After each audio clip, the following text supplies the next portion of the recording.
ಕಾರಣಿಕ ಶಿಶು ನಾನು ಅಭಿನಯಿಸಿದ ಮೊದಲ ನಾಟಕ ಮದುವೆ ಈಗ ರಾಜ್ಗುರು ಹೊಸಕೋಟೆ ಜೊತೆ ಮತ್ತು ಮಗಳು ಗಾರ್ಗಿ ಅಂತ. ನಾನು ಪ್ರತಿ ಸಲ ಎಲ್ಲಾದರೂ ಹೇಳೋದು, ಓದು ನಮ್ಮನ್ನು ಎಜುಕೇಟ್ ಮಾಡ್ತಾರೆ ಅನ್ನೋದು ಸುಳ್ಳು. ನಮ್ಮ ಅನುಭವಗಳು, ಸಮಾಜ, ಅವೇ ನಮ್ಮನ್ನು 12 ಅವರ್ಸ್ ಕೆಲಸ ಮಾಡೋದು ಥಿಯೇಟ್ರಲ್ಲಿ. ಮದುವೆ ಆದಮೇಲೆ 24 ಅವರ್ಸ್ ಕೆಲಸ ಮಾಡೋದು ಶುರು ಮಾಡಿಬಿಟ್ಟೆ. ನಟಿ ಆಗಿದ್ದವಳು ಒಂದು ದೊಡ್ಡ ಪ್ರಮೋಷನ್ ಸಿಕ್ಬಿಡ್ತು. ನಮಸ್ಕಾರ, ನಾನು ನಯನಾ ಸೂಡಾ, ರಂಗಭೂಮಿ ಕಲಾವಿದೆ. ನಿರಂತರವಾಗಿ ಒಂದು 25 ವರ್ಷಗಳಿಂದ ನಾನು ನಾಟಕದಲ್ಲಿ ಅಭಿನಯಿಸ್ಕೊಂಡು ಬಂದಿದ್ದೀನಿ. ನಾನು ಹುಟ್ಟಿದ್ದು ಶಿವಮೊಗ್ಗದಲ್ಲಿ. ಅದರ ಮೂಲತಃ ನಾನು ಹೆಬ್ರಿಯವಳು, ದಕ್ಷಿಣ ಕನ್ನಡ ಜಿಲ್ಲೆಯವಳು ನಾನು. ಆದರೆ ನನ್ನ ಓದು ಎಲ್ಲ ಶಿಕ್ಷಣ ಎಲ್ಲ ಆಗಿದ್ದು ನಾನು ಬೆಂಗಳೂರಿನಲ್ಲಿ. ಶಿವಮೊಗ್ಗ, ಹೆಬ್ರಿ ಮತ್ತು ಬೆಂಗಳೂರು 3 ಕೊಂಡಿ. ಬೆಂಗಳೂರಿನಲ್ಲಿ ನಾನು ಸರ್ಕಾರಿ ಬೀನಾರಣ್ಪುರದ ಸರ್ಕಾರಿ ಶಾಲೆಯಲ್ಲಿ 1ರಿಂದ 10ನೇ ತರಗತಿವರೆಗೂ ನನ್ನ ಓದನ್ನು ಮುಗಿಸ್ಕೊಂಡೆ. ನಂತರ ಕೃಷ್ಣಾಜಪುರ, ಆಮೇಲೆ ನ್ಯಾಷನಲ್ ಕಾಲೇಜ್ ಬಸವನಗುಡಿ, ಆಮೇಲೆ ಬ್ಯಾಂಗ್ಳೂರು ಯೂನಿವರ್ಸಿಟಿಯಲ್ಲಿ ಮಾಸ್ಟರ್ಸ್. ಹೀಗೆ ನಾನು ನನ್ನ ಎಜುಕೇಷನ್ನ ಬೆಂಗಳೂರಲ್ಲೇ ಮುಗಿಸ್ಕೊಂಡೆ. ನನಗೆ ಗೊತ್ತಿರೋ ಹಾಗೆ, ನನಗೆ ನೆನಪಿರೋ ಹಾಗೆ, ನಾನು ರಂಗಭೂಮಿಗೆ ಬಂದಿದ್ದು ನನಗೆ 7ನೇ ವಯಸ್ಸಲ್ಲಿ ನಾನು ಥಿಯೇಟ್ರಿಗೆ ಬಂದೆ. ನನ್ನ ರಂಗಭೂಮಿಯ ಗುರು ಸಿ ಲಕ್ಷ್ಮಣ್ ಅಂತ ನನ್ನ ಮೊದಲ ತಂಡ ರಂಗಕಹಳೆ.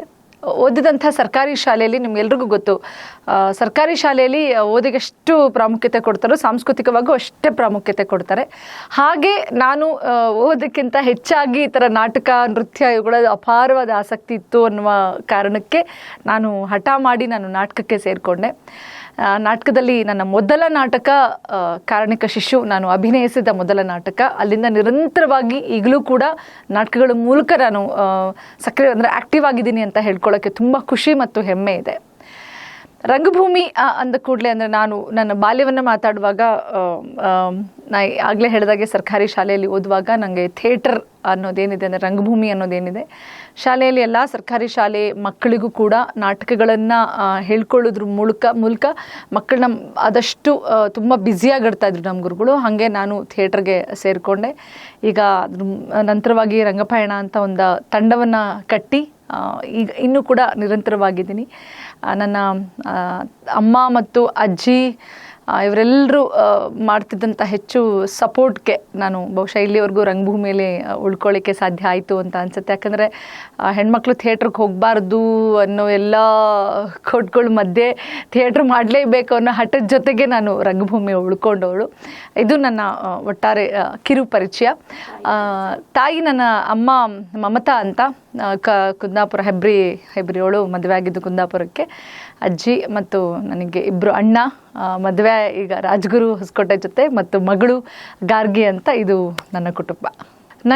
ನಾನು ಥಿಯೇಟ್ರ್ ಮಾಡಿದ್ದೆ ಒಂದು ದೊಡ್ಡ ಯುದ್ಧ. ಅದು ರಂಗಭೂಮಿ ಮಾಡಿದ್ದು ಯಾಕೆ ಅಂದರೆ ನನಗೆ ನಾಟಕ ಮಾಡಬೇಕು, ಒಟ್ಟು ನಾಟಕಗಳಿಗೆ ಹೋಗಬೇಕು, ನಾಟಕ ಕಲಿಬೇಕು ಅನ್ನೋದು ದೊಡ್ಡ ಹುಚ್ಚು ನನಗೆ, ಹೋಗಬೇಕು ಥಿಯೇಟ್ರಿಗೆ ಅಂತ. ಅಮ್ಮಗೆ ಇಷ್ಟ ಇಲ್ಲ, ಅಂದರೆ ತುಂಬ ದೊಡ್ಡ ಪ್ರಮಾಣವಾಗಿ ಇಷ್ಟ ಇರಲಿಲ್ಲ. ಯಾಕಂದರೆ ನಾನು ಓದೋದ್ರ ಕಡೆ ಗಮನ ಕಡಿಮೆ ಹಾರಿಸ್ಬಿಡ್ತೀನಿ. ಆಮೇಲೆ ಸಿಂಗಲ್ ಪೇರೆಂಟ್ ಬೇರೆ. ಅಮ್ಮ ಬೇಡ, ಸ್ಟ್ರಿಕ್ಟಾಗಿರ್ಬೇಕು, ಮೇಲೆ ಇರಬೇಕು, ಸಂಜೆ ಲೇಟ್ ಆಗುತ್ತೆ, ಎಲ್ಲಿಂದ ಲೇಟಾಗಿ ಬರೋದು, ಸರಿ ಹೋಗಲ್ಲ, ಹಂಗೆ ಯಾವ ಅಂತ. ಸೊ ನಂಗಿಲ್ಲ, ನಂಗೆ ಹಠ ಇತ್ತು ಥಿಯೇಟ್ರ್ ಮಾಡಲೇಬೇಕು ಅಂತ. ಹಾಗೆ ಹೀಗೆ ಫೈಟ್ ಮಾಡಿ ನಮ್ಮ ಅಜ್ಜಿ ಏನೇನೋ ಮಾಡಿ ಅಲ್ಲೆಲ್ಲೋ ಅವಳನ್ನ ನಾನೆಲ್ಲೋ ಆಚೆ ಕರ್ಕೊಂಡು ಹೋಗಿದ್ದೀನಿ, ಬರ್ತಾಳೆ ಇರು ಅಂತ ಹಂಗೆ ರಿಹರ್ಸಲಿಂದ ನಮ್ಮ ಅಜ್ಜಿ ಕರ್ಕೊಂಬರ್ತಾಯಿದ್ರು. ಆದರೆ ನನಗೆ ಮೊದಲನೇ ಅಣ್ಣ ನನಗೆ ತುಂಬ ಸಪೋರ್ಟ್ ಮಾಡ್ತಾಯಿದ್ದ ಥಿಯೇಟ್ರಿಗೆ. ಇಲ್ಲ, ಅವಳು ಥಿಯೇಟ್ರೇ ಮಾಡಬೇಕು, ಅವಳಿಗೆ ಇಷ್ಟ ಇದೆ, ಆಸಕ್ತಿ ಇದೆ ನಾಟಕದಲ್ಲಿ ಅಭಿನಯಿಸಬೇಕು ಅಂದರೆ. ಯಾಕೆ ನಮ್ಮಲ್ಲಿ ಆ ಸರ್ಕಲಲ್ಲಿ ಯಾರಿಗೂ ಇರಲಿಲ್ಲ, 3ಅವ್ರಿಗಂತೂ ಸತ್ಯವಾಗ್ಲೂ ಇರಲಿಲ್ಲ, ಅದು ತುಂಬ ದೂರದ ಮಾತು. ನನಗೊಂದು ಆಸಕ್ತಿ ಬಂದಿದ್ದಕ್ಕೆ ನಮ್ಮಣ್ಣ ಇಲ್ಲ ಹೋಗಲಿ ಅಂತ ಅಂದು. ಆದರೆ ಆಗ ನೋಡಿ, ಈಗ ನಂಗೆ ಗೊತ್ತಿಲ್ಲ ಇವಾಗಿನ ಜನಕ್ಕೆ ಎಷ್ಟು ಮೆಂಟಾಲಿಟಿ ಇರ್ಬೋದು, ಎಷ್ಟು ಬ್ರಾಡಾಗಿ ಯೋಚನೆ ಮಾಡ್ತಾರೆ ನನಗೆ ಗೊತ್ತಿಲ್ಲ. ನಾನು ಇರ್ತಾ ಇದ್ದ ಸಮಯದಲ್ಲಿ ನಂಗೆ ರಿಹರ್ಸಲ್ಸ್ ಮುಗಿತಾ ಇದ್ದಿದೆ 6ರಿಂದ 9 ಗಂಟೆ, ಮನೆಗೆ ಬರೋಷ್ಟು 10 ಗಂಟೆ 10:30 ಆಗ್ತಿತ್ತು. ಸ್ಕೂಲ್ ಟೈಮಲ್ಲಿ ಇದ್ದಾಗ ನಂಗೆ ಇದು ಯಾವುದೂ ಸಮಸ್ಯೆ ಆಗಲಿಲ್ಲ. ಅಕ್ಕಪಕ್ಕದ ಜನ ನೋಡೋವಂಥದ್ದು, ಮಾತಾಡೋವಂಥದ್ದು ಯಾವುದೂ ಸಮಸ್ಯೆ ಅಲ್ಲ. ಆದರೆ ಬೆಳೀತಾ ನನಗದು ಸ್ಟೆಪ್ ಬೈ ಸ್ಟೆಪ್ ಗೊತ್ತಾಗ್ತಾ ಇತ್ತು. ನಮ್ಮಮ್ಮ ಅಜ್ಜಿ ಸುಮ್ಮನೆ ಇದ್ರು ಕೂಡ ಏನು ಇಷ್ಟು ಲೇಟಾಗಿ ಬರ್ತಾ ಇರೋದು ಆಮೇಲೆ ನಾನು ರಿಹರ್ಸಲ್ಸ್ಗೆ ಒಂದೊಂದ್ಸಲ PUCಗೆ ಬಂದಮೇಲೆ, ಡಿಗ್ರಿಗೆ ಬಂದಮೇಲೆ ರವೀಂದ್ರ ಕಲಾಕ್ಷೇತ್ರದಲ್ಲಿ, ಕೃಷ್ಣಾಜಪುರ ಇಲ್ಲಿ ತುಂಬ 20-24 ಕಿಲೋಮೀಟ್ರ್ ಅದು ಡಿಸ್ಟೆನ್ಸು. ಮತ್ತು ಬಸ್ಸಸ್ ಎಲ್ಲ ಹಿಡಿದು ನಾನು ಬರೋಷ್ಟು ತುಂಬ ಲೇಟ್ ಆಗಿಬಿಡ್ತಿತ್ತು. ಆಗ ಅಕ್ಕಪಕ್ಕದ ಮನೆ ಮಾತಿಗೆ ಅಮ್ಮ ತುಂಬ ಮಂಕಾಗ್ಬಿಡ್ತಿದ್ಲು. ಅವಳು ಬೇಕಾ ಥಿಯೇಟ್ರು ಅಂತೆಲ್ಲ. ನಾನು ಮೊದಲೇ ಗಣೇಶ ಹಬ್ಬ ಬಂದರೆ, ಇನ್ಯಾವುದೋ ಹಬ್ಬ ಬಂದರೆ ಅಲ್ಲೆಲ್ಲೋ ಸ್ಟೇಜಲ್ಲಿ ಹೋಗಿಯೋ ಅಂತ ಯಾರು ಪರ್ಮಿಷನ್ ಕೇಳೇ ಸ್ಟೇಜ್ ಹತ್ತು ಹೋಗಿ ಡಾನ್ಸ್ ಮಾಡೋದು, ಈ ಥರದ್ದೆಲ್ಲ ಆ್ಯಕ್ಟಿವ್ ಆಗಿದ್ದಂಥವ್ಳು ನಾನು. ಹಾಗೆ ಕಟ್ಟಾಕಿದ ತಕ್ಷಣ ನಂಗೆ ತುಂಬ ಕಷ್ಟ ಆಗ್ತಾಯಿತ್ತು, ಅಯ್ಯೋ ಬಿಟ್ಬಿಡ್ಬೇಕಾ ಅಂತ. ಆದರೆ ನನಗೆ ನನ್ನ ಸ್ಕೂಲ್ ಹೇಳಲೇಬೇಕು. ನನ್ನ ಸ್ಕೂಲಲ್ಲಿ ನನ್ನ HM ಕೃಷ್ಣಮೂರ್ತಿ ಸರ್ ಇರ್ಬೋದು, Shakuntala miss, Sharadamma miss, Varalakshmi madam, ಅವರೆಲ್ಲ ಬಹುಶಃ ನಾವೆಲ್ಲರೂ ಥಿಯೇಟ್ರ್ ಕಲಿಬೇಕು. ಸರ್ಕಾರಿ ಶಾಲೆ ಇದೀ ನಮ್ಮ ಗುಂಪು ಯಾರ್ಯಾರು ರಂಗಭೂಮಿಯಲ್ಲಿ ಆಸಕ್ತಿ ಇದೆ ಆ ಮಕ್ಕಳೆಲ್ಲ ಕಲಿಬೇಕು ಅಂತ ಒಂದು ಕ್ಷಣಕ್ಕೆ ಹಿಂದೆ ಹೆಜ್ಜೆ ಇಟ್ಟುಬಿಟ್ಟಿದ್ದಿದ್ರೆ പക്ഷെ ನಾನು ಇಲ್ಲಿವರೆಗೂ ಥಿಯೇಟ್ರ್ ಕಂಟಿನ್ಯೂ ಮಾಡೋಕ್ಕೆ ಸಾಧ್ಯ ಅದರಲ್ಲೂ ಪ್ರೈಮರಿ ಇದೆ ಗೊತ್ತಾ, ಅದು 7 ವರ್ಷ ಬ್ಯೂಟಿಫುಲ್. ನಿನ್ನ ಕ್ಲಾಸಲ್ಲಿ ಇಲ್ಲರೂ ಪರವಾಗಿಲ್ಲ, ಅಲ್ಲಿ ಕಲಿತಿದ್ಯಾ ಕಲ್ತ್ಕೊಂಬ. ಯಾಕಂದ್ರೆ ನಾವು ಆಗಲೇ ರಾಜ್ಯ ಮತ್ತು ರಾಷ್ಟ್ರ ಮಟ್ಟನ ಪ್ರತಿನಿಧಿಸ್ತಾ ಇದ್ವಿ ರಂಗಭೂಮಿಯ ಸರ್ಕಾರಿ ಶಾಲೆ ಮಕ್ಕಳು, ನಾವು ಇಡೀ ತಂಡ. ಸೊ ಅದು ಖುಷಿ ಇತ್ತು. ಆದರೆ ನನಗೆ ಹೊರಗಿನ ವಾತಾವರಣ ಅಷ್ಟು ಸಪೋರ್ಟ್ ಮಾಡ್ತಾ ಇರಲಿಲ್ಲ. ಅದೇ ಹೇಳ್ತಾರೆ, ಅವು ಏಜ್ ಒಂದು ಅವನಿಗೆ ಬರ್ತಾ ಬರ್ತಾ ಅದು ಸಮಸ್ಯೆ ನಂಗೆ ಜಾಸ್ತಿ ಕಾಡೋಕ್ಕೆ ಶುರುವಾಯಿತು. ಅಕ್ಕಪಕ್ಕದ ಜನ ಮಾತಾಡೋವಂಥದ್ದು. ಅಮ್ಮ ಹಾಗೆ ಡೌನ್ ಆಗ್ತಾ ಹೋಗ್ತಿದ್ಲು, ನಮ್ಮ ಅಜ್ಜಿ ಅಷ್ಟೇ ಫೈಟ್ ಮಾಡ್ತಿದ್ಲು, ನಮ್ಮ ಅಣ್ಣ ಅಷ್ಟೇ ಫೈಟ್ ಮಾಡ್ತಿದ್ದ. ಮಾಡಲೇಬೇಕು ಅನ್ನೋ ಹಠ ಇತ್ತು, ಮಾಡಿದೆ. ನೀವು ನಂಬಲ್ಲ, ಆ ಸಮಯದಲ್ಲಿ ಥಿಯೇಟ್ರ್ ವಿಚಾರಕ್ಕೆ ಮನೆಯೆಲ್ಲ ಖಾಲಿ ಮಾಡಿದ್ದುಂಟು. ಊರು ಬಿಡೋವಂಥ ಪರಿಸ್ಥಿತಿನೂ ಬಂತು ನನಗೆ. ಅದು ನಂಗೆ ಹಠ ಇದ್ದಿದ್ದು ಥಿಯೇಟ್ರೇ ಮಾಡಬೇಕು ಅಂತ ಬಿಟ್ಟಿದ್ದು. ಯಾಕಂದರೆ ಅವ್ರಿಗೆ ಅಲ್ಲಿ ಸರಿ ಹೋಗಲಿಲ್ಲ ನನಗೆ ಥಿಯೇಟ್ರಿಗೆ. ಒಂದು ನನಗೆ ಲೇಟ್ ನೈಟ್ ಟ್ರಾವೆಲ್ ಇರ್ಬೋದು, ಅಥವಾ ಬರಬೇಕಾದ್ರೆ ಅಥವಾ ನಾವಿದ್ದಂಥ ಅಕ್ಕಪಕ್ಕ ಸುತ್ತಮುತ್ತ ಜನ ಥಿಯೇಟ್ರ್ ಅಂದೇ ಒಂದು ಅಸಡ್ಡೆ ಇರ್ಬೋದು. ಸೊ ಇದು ಮಾತು ಕೇಳಿಸ್ತಾ ನನಗೆ ಗೊತ್ತಾಗ್ತಿತ್ತು ನನ್ನ ಥಿಯೇಟ್ರ್ ಡ್ರಾಪ್ ಮಾಡಿಬಿಡ್ತಾರೆ ಅಂತ. ಇಲ್ಲ, ಅವ್ರಿಗೆ ಒಂದು ಸ್ವಲ್ಪ ನಾನು ಪ್ರತಿ ಸಲ ಎಲ್ಲಾದರೂ ಹೇಳೋದು, ಓದು ನಮ್ಮನ್ನು ಎಜುಕೇಟ್ ಮಾಡ್ತಾರೆ ಅನ್ನೋದು ಸುಳ್ಳು. ನಮ್ಮ ಅನುಭವಗಳು, ಸಮಾಜ ಅವೇ ನಮ್ಮನ್ನು ಎಜುಕೇಟ್ ಮಾಡೋದು ಅನ್ನೋದು ನಾನು ತುಂಬ ಪ್ರಾಮಾಣಿಕವಾಗಿ ಸೀರಿಯಸ್ಸಾಗಿ ಫಾಲೋ ಮಾಡ್ಕೊಂಬಂದಿರೋಳು. ನನ್ನ ಸುತ್ತಮುತ್ತ ಇದ್ದವರು ಅದರಲ್ಲಿ ಎಷ್ಟೋ ಜನ ಹಾಗೆ ಲೆಕ್ಕ ತೊಗೊಂಡ್ರೆ 60-50 ಪಾಸಿನ ಹೆಣ್ಮಕ್ಳು ಅಥವಾ ಏನಾದ್ರು ಇದ್ದವರೆಲ್ಲ ಹೇಳೋರು, ಅವಳಿಗೆ ಆ ಹುಡುಗಿಗೇನೋ ಆಸೆ ಇದೆ, ನೀನು ಮಾಡೋಕ್ಕಾಗಿಲ್ಲ ಮಮತಾ, ಬಿಟ್ಬಿಡು, ಮಾಡ್ಕೊಂಡಿರಲಿ ಅಂತ ಹೇಳುವ ಮನಸ್ಥಿತಿಯವ್ರ ಜೊತೆಗೆ ಅಲ್ಲ ಎಷ್ಟೊತ್ತಿಗೆ ಲೇಟಾಗಿ ಬರ್ತಾರೆ, ಅದು ಸರಿ ಹೋಗುತ್ತಾ, ಸೇಫ್ಟಿ ಇರುತ್ತಾ, ಹೆಣ್ಮಕ್ಳು ಇವೆಲ್ಲ ಬೇಕಾ ಅನ್ನೋ ಜನರು ಕೂಡ ಇರ್ತಾಯಿದ್ರು. ಸೊ ಅದು ನನಗೆ ತುಂಬ ಫೈಟ್ ಅನ್ನಿಸ್ತಾ ಇತ್ತು, ಅದಕ್ಕೆ ಹೊರಗೆ ಬರ್ತಿದ್ದೆ. ಮತ್ತು ಅಮ್ಮಗೂ ನನಗೂ ಯಾವಾಗಲೂ ಒಂದು ಕೋಲ್ಡ್ ವಾರ್ ನಡೀತೈತೆ. ಯಾಕೆಂದರೆ ಅಮ್ಮ ಕೆಲ್ಸಕ್ಕೆ ಹೋಗ್ತಿದ್ಲು, ಅವಳು 7 ಗಂಟೆಗೆ ಹೋದರೆ ಸಂಜೆ 6:30ಗೆ ಬರ್ತಿದ್ರು. ನಮಗೋಸ್ಕರ ಪಾಪ ಅದು ದೊಡ್ಡ ಸ್ಟ್ರಗಲ್, ಅವರು ಎಕ್ಸ್ಟ್ರಾ ಕೆಲಸ ಎಲ್ಲ ವರ್ಕ್ ಎಲ್ಲ ಮಾಡಿ ಬರ್ತಿದ್ರು. ನಾನು ಅಷ್ಟೊತ್ತಿಗೆ ಸ್ಕೂಲ್ಗೆ ಹೋಗಿ ಸಂಜೆ ರಿಹರ್ಸಲ್ ಮುಗಿಸಿ ಒಂದೊಂದು ಶೋ ಇದ್ರೆ ಮುಗಿಸ್ಕೊಂಡು ಮಿಡ್ ನೈಟ್ ಬರ್ತಾಯಿದ್ದು, ಬೆಳಗಿನ ಜಾವ ಬರೋದು ಮಾಡ್ತಿದ್ದೆ. ಅಮ್ಮಂಗೆ ನನಗೆ ಮುಖಾಮುಖಿನೇ ಆಗ್ತಿರ್ಲಿಲ್ಲ, ನಾನು ಅವಳಿಗೆ ಸಿಗ್ತಾನೆ ಇರಲಿಲ್ಲ ಅಮ್ಮಂಗೆ. ಸೊ ಅದು ಅವ್ರಿಗೆ ಆ ಮಿಸ್ಸಿಂಗ್ ಕೂಡ ಅನ್ನಿಸ್ತಾ ಇತ್ತು.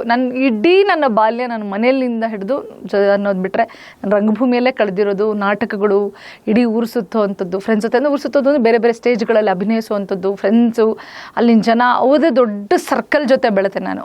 ಸೊ ನನಗೆ ಆಗಲೇ ನಾನು ಹೆಚ್ಚು ನಾಟಕಗಳು ಮಾಡ್ತಿದ್ದೆ, ಬಸವಣ್ಣ ಅವ್ರದ್ದು ಜೀವನ ಆಧಾರಿತ ನಾಟಕಗಳು. ಸೊ ಹೀಗೆ ಬಸವಣ್ಣ ಅವ್ರದ್ದು ಓದ್ಕೊಳ್ತಾ ರಂಗಭೂಮಿ ನನ್ನನ್ನು ಬೆಳೆಸ್ತಾ, ಅಥವಾ ನಾನು ರಂಗಭೂಮಿ ಜೊತೆ ಬೆಳೀತಾ ಹೋದೆ ಅನ್ನೋದು ಅನಿಸುತ್ತೆ. ಇದು ನನ್ನ ಬಾಲ್ಯ. ಕಾಲೇಜ್ ನಾನು ಕೃಷ್ಣಾಂಶಪುರ ಮುಗಿಸಿದ ಮೇಲೆ ನ್ಯಾಷನಲ್ ಕಾಲೇಜಲ್ಲಿ ನಾನು ನನ್ನ ಜರ್ನಿ, ಅದು PUC ಮುಗಿದ ತಕ್ಷಣ ಸರಿ ನಮ್ಮಣ್ಣ ಹೇಳ್ದ ನಮ್ಮಮ್ಮಗೆ, ಅಮ್ಮ ಇವಳು ಥಿಯೇಟ್ರ್ ಬಿಡಲ್ಲ ಅಮ್ಮ, ಏನು ಮಾಡಿದ್ರು ಫೈಟ್ ಮಾಡಿದ್ರು ಬಿಡಲ್ಲ, ನಾನೊಂದು ಕಾಲೇಜಿಗೆ ಸೇರಿಸ್ತೀನಿ, ಅಲ್ಲಿ ಹೋಗಿಬಿಡ್ಲಿ ಅವಳು, ಅಲ್ಲಿ ಥಿಯೇಟ್ರ್ ಮಾಡಿದ್ರೆ ಕ್ಲಾಸಿಂದ ಹೊರಗಡೆ ಹಾಕ್ತಾರೆ ಅಂತ. ನಮ್ಮಣ್ಣ ನೋಡಿ ಎಷ್ಟು ಶತ್ರು ಇದೆಯೋ ನೀನು ಅಂತ. ನಮ್ಮಮ್ಮ ಫಸ್ಟ್ ಅದೇ ಕಾಲೇಜ್ ಸೇರಿಸು, ಜಾಸ್ತಿ ಆದರೂ ಫೀಸ್ ಅಲ್ಲೇ ಸೇರಿಸು ಅಂತ. ಸರಿ ಆಯಿತು ಅಂತ ನನ್ನ ಅಲ್ಲಿ ಸೇರಿಸಿದ್ರು. ನನಗೆ ಆಮೇಲೆ ಗೊತ್ತಾಗಿದ್ದು ನ್ಯಾಷನಲ್ ಕಾಲೇಜಲ್ಲಿ ನಾಟಕಗಳಿಗೆ ದೊಡ್ಡ ಸಪೋರ್ಟ್ ಇದೆ ಅಂತ. ನಮ್ಮಣ್ಣ ನೋಡಿ ಅಪ್ಪ ಥ್ಯಾಂಕ್ಸ್ ಅಂತ. ಸೊ ನನಗೆ ನ್ಯಾಷನಲ್ ಕಾಲೇಜಲ್ಲಿ ಹೊಸ ಲೈಫ್ ಸಿಕ್ತು ಅಂತ ಹೇಳ್ಬೋದು. ತುಂಬ ಆವಾಗ ಲಕ್ಷ್ಮಣ್ ಸರ್ ಜೊತೆ ಒಬ್ಬರ ಜೊತೆ ಕೆಲಸ ಮಾಡ್ತಾಯಿದ್ದೆ. ಅಲ್ಲಿಗೆ ಬಂದಮೇಲೆ ಬೇರೆ ಬೇರೆ ನಿರ್ದೇಶಕರ ಜೊತೆ ಕೆಲಸ ಮಾಡಿದೆ. ದಾಕ್ಷಾಯಣಿ ಮೇಡಮು, ಮಂಗಳಾ ಮೇಡಮ್, ಭಾರಿಘಾಟ್ ಸರು, ಶಿಕಾವ್ ಸರು, ಜೋಸೆಫ್ ಸರು, ಹೀಗೆ ಬೇರೆ ಬೇರೆ ನಿರ್ದೇಶಕರ ಜೊತೆ ಕೆಲಸ ಮಾಡೋ ಅವಕಾಶ ಸಿಕ್ತು. ಆ್ಯಕ್ಚುಲಿ ಸರ್ ಬೇರೆ ಬೇರೆ ಡೈರೆಕ್ಟರ್ನ ಕರೆಸಿ ವರ್ಷಕ್ಕೊಂದ್ಸಲ ಪ್ರೊಡಕ್ಷನ್ಸ್ ಮಾಡೋರು, ಭಾರತಯಾತ್ರ ಕೇಂದ್ರಕ್ಕೆ ಹೋಗ್ತಾ ಇದ್ವಿ. ಆಮೇಲೆ ದಾಕ್ಷ ಮೇಡಮ್ ಜೊತೆ ದೃಶ್ಯ ಟೀಮ್ಗೆ ಸೇರಿಕೊಂಡೆ ನಾನು. ಮತ್ತು ಅಲ್ಲೇ ಹೆಚ್ಚು 3 ವರ್ಷ ನನ್ನ ಕಾಲೇಜ್ ನೆನಪುಗಳನ್ನ ನೀವು ಕೆತ್ಕಿ, ನಾನು ನ್ಯಾಷನಲ್ ಕಾಲೇಜಲ್ಲಿ ನನಗೇನೂ ನೆನಪಿಲ್ಲ. 3 ವರ್ಷ ಎಲ್ಲೆಲ್ಲಿ ಥಿಯೇಟ್ರ್ ಮಾಡಿದೆ, ಯಾವ್ಯಾವ ತಂಡದಲ್ಲಿದ್ದೆ, ಎಲ್ಲೆಲ್ಲಿ ಹೋದೆ ಅನ್ನಿ ನನಗೆ ಎಲ್ಲ ನಾಟಕದ ಸಮೇತ ಯಾವ ಡೇಟಲ್ಲಿದ್ದೆ ಅನ್ನೋಷ್ಟು ನನಗೆ ನೆನಪು ಮೆಮೊರಿ ಇದೆ. ಮತ್ತು ಆಗ ಒಂಚೂರು ಗುರ್ತಿಸ್ಕೊಳ್ಳೋಕೆ ಶುರು ಮಾಡಿದೆ. ಅದೇ ನನಗೆ ಒಂದು ಹೇಳಬೇಕು, ನಾನೊಂದು ಸುಮಾರು 10 ವರ್ಷ ಅಂದರೆ ಎಲ್ಲ ಸ್ಟ್ರಗಲ್ ಏನಿದೆ ಥಿಯೇಟ್ರ್ ಮಾಡಬಾರ್ದು ಆ ಫೈಟ್ ಮಧ್ಯೆ ನಾನು ಹೆಚ್ಚು ಮಾಡ್ತಾಯಿದ್ದು ಹುಡುಗ ರೋಲು. ಅದೊಂದು ಬೇರೆ ಸಮಸ್ಯೆ ಇತ್ತು. ಗಂಡು ಪಾತ್ರನ ಹೆಚ್ಚು ಮಾಡ್ತಾಯಿದ್ದೆ, ಹೆಣ್ಣು ಪಾತ್ರ ಮಾಡ್ತಿರ್ಲಿಲ್ಲ. ಸರ್ ನನಗೆ ಅಂದರೆ ನಾನು ಮಾಡ್ತಿರೋದ್ರೆ ಸರ್ ಕೊಡ್ತಿದ್ರು, ಆಟೋಮೆಟಿಕ್ಕಾಗಿ ಬಂದುಬಿಡ್ತಿತ್ತು ನನಗೆ. ಮೇಲ್ಕೋಟೆನೋ, ಬಸವಣ್ಣವ್ರ ರೋಲೋ, ಹೀಗೆ ಹುಡುಗ ರೋಲ್ ಮಾಡ್ತಾಯಿದ್ದೆ. ಅದು ಎಷ್ಟು 10ನೇ ಕ್ಲಾಸಿಗೆ ಬರೋವರೆಗೂ. ಸೊ ಈ PUC ಡಿಗ್ರಿಗೆ ಬಂದಮೇಲೆ ನಂಗೆ ಹೆಣ್ಮಕ್ಳು ರೋಲ್ ಸಿಕ್ಬಿಡ್ತು. ಅಯ್ಯೋ ಹುಡುಗಿ ರೋಲ್ ಮಾಡ್ತಾಯಿದ್ದೀನಲ್ಲ, ಇದಕ್ಕಿಂತ ಭಾಗ್ಯ ಅಂದರೆ ನಂಗೆ ಹುಡುಗ ರೋಲ್ ಮಾಡೋಕೆ ಕಚ್ಚೆ ಕಟ್ಟು, ಪಚ್ಚೆ ಹಾಕು, ಬಂಡೆಡ್ ಹಾಕು, ನಾಮ ಈ ಥರದ್ದು ಹೆಚ್ಚು ಒಟ್ಟುಗಳು ರೋಲ್ ಮಾಡ್ಬೋದು. ಅಥವಾ ಕುವೆಂಪು ಅವ್ರು ನನ್ನ ಗೋಪಾಲ ರೋಲ್ ಮಾಡಿ, ಈ ಥರದ್ದೇ ಹೆಚ್ಚು ಮಾಡ್ತಾಯಿದ್ದೆ. ಆಗೊಂದು ಕ್ರೇಜ್, ಇವರೆಲ್ಲ ಮೇಕಪ್ ಮಾಡುವಾಗೆಲ್ಲ ಅಯ್ಯೋ ನನಗೂ ಆ ಲಿಪ್ಸ್ಟಿಕ್ ಬೇಕು, ನಂಗೆ ಕೊಂಡೆ ಬೇಕು, ಜಡೆ ಬೇಕು, ಹಿಂಗೆಲ್ಲ ಅನ್ನಿಸ್ತಿತ್ತು. ಬಟ್ ಕೊಡ್ತಿರ್ಲಿಲ್ಲ ಅಂದರೆ ಅದು ಸೂಟ್ ಆಗ್ತಿರ್ಲಿಲ್ಲ ಅನ್ನೋ ಕಾರಣಕ್ಕಷ್ಟೇ. ಯಾವ್ಯಾವ ಪಾತ್ರಕ್ಕೆ ಯಾರ್ಯಾರು ಸೂಟ್ ಆಗ್ತಾರೋ ಅದು ಯಾವ ಪಾತ್ರಕ್ಕೆ ಯಾರೇ ಆಗಲಿ ಮಾಡಲೇಬೇಕಾಗುತ್ತೆ. ಹಾಗೆ ಆಮೇಲೆ ನನಗೆ ಡಿಗ್ರಿಗೆ ಬಂದಮೇಲೆ ಆ ಥರದ್ದೆಲ್ಲ ಪಾತ್ರಗಳು ಸಿಗುವಾಗ ಥಿಯೇಟ್ರಲ್ಲಿ ಅವರೆಲ್ಲ ಜೊತೆ ಕೆಲಸ ಮಾಡ್ತಾ ಡಿಗ್ರಿ ಮುಗಿಸ್ದೆ.